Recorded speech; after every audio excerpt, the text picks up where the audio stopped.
नमस्कार, सरस्वती सागा में आपका स्वागत है। आज का विषय बहुत ही रोचक है। आप सबको याद होगा कि हमारे प्रधानमंत्री ने कहा था कि ऑपरेशन सिंदूर खत्म नहीं हुआ, ये सिर्फ एक विराम है।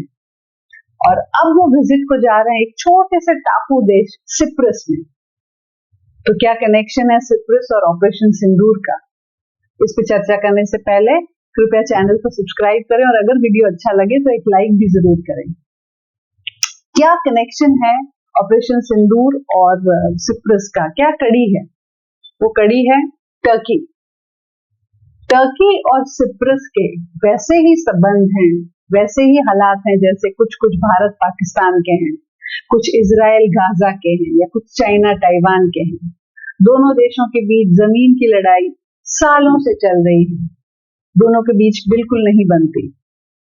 और आप जानते हैं कि ऑपरेशन सिंदूर के वक्त टर्की ने ओपनली और बहुत स्ट्रांगली सपोर्ट किया था पाकिस्तान को। हथियार भी सप्लाई किए थे, ड्रोन सप्लाई किए थे, बल्कि कुछ टेक्नीशियंस भी टर्की के पाकिस्तान में थे जो इन ड्रोन्स को ऑपरेट कर रहे थे और कुछ मारे भी गए थे। टर्की बांग्लादेश को भी बहुत वेपन सप्लाई करता है।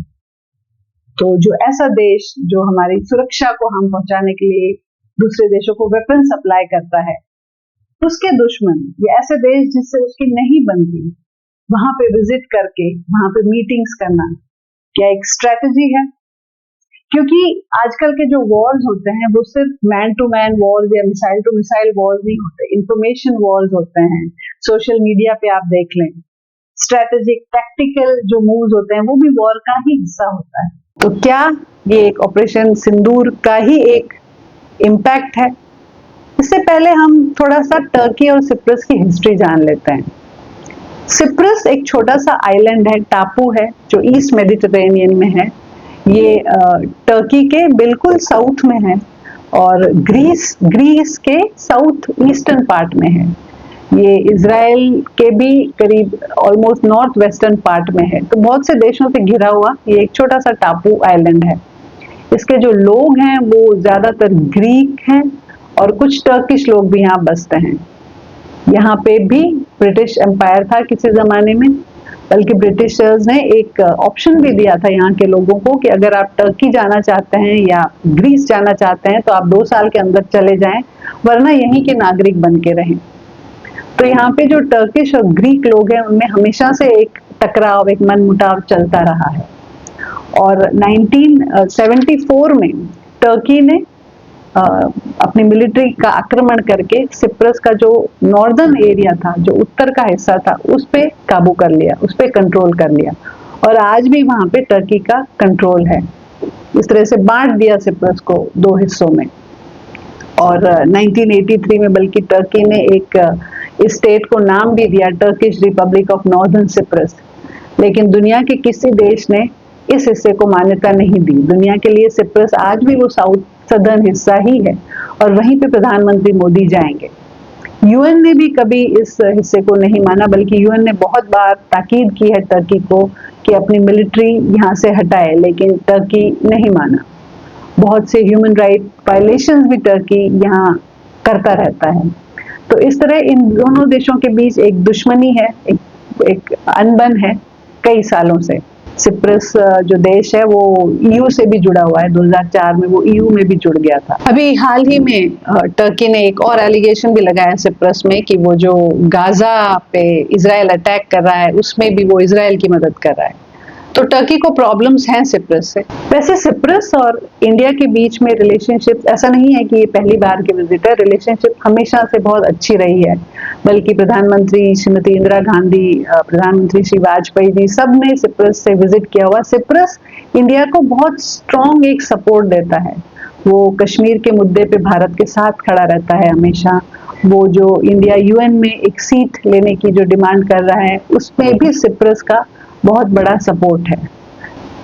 तो हमेशा से इंडिया के साथ खड़ा रहा है सिप्रस। हमेशा क्रॉस बॉर्डर जो टेररिज्म हुआ है इंडिया में, जो किया गया है हमेशा, उसकी भी बहुत हमेशा कंडेम किया है सिप्रस ने। तो एक दोस्त कंट्री है सिप्रस। टर्की से उसकी हमेशा से अनबन चलती रहती है। जो उनके जो मैरीटाइम बॉर्डर्स हैं, जो दरियाई बॉर्डर्स हैं, उसके लिए एनर्जी रिसोर्सेज जैसे गैस वगैरह के लिए है, उसके लिए भी छोटे छुटपुट घटनाएं हमेशा इनके बीच, इन दोनों देशों के बीच चलती रहती है।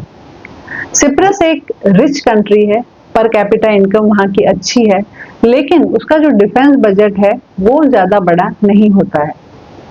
तो क्या ये जो आने वाली विजिट है उसमें कुछ मिलिट्री डील्स भी होंगी, कुछ डिफेंस डील्स भी होंगी? क्या हमारे यहाँ जो हथियार बनते हैं उनकी खरीदी में सिप्रस से बातचीत होगी, कुछ मिलिट्री डील्स होंगी? क्योंकि ग्रीस जो है उसने ऑलरेडी ब्रह्मोस में बहुत इंटरेस्ट दिखाया। दुश्मन का दुश्मन दोस्त होता है और सिप्रस तो वैसे ही दोस्त है।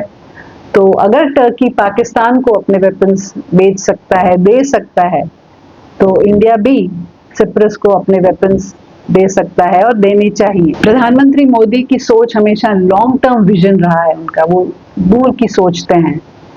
तो ये जो विजिट है उसमें क्या चर्चाएं होंगी, क्या डील्स होंगी, क्या स्ट्रैटेजी है, ये तो हमें बाद में ही पता चलेगा।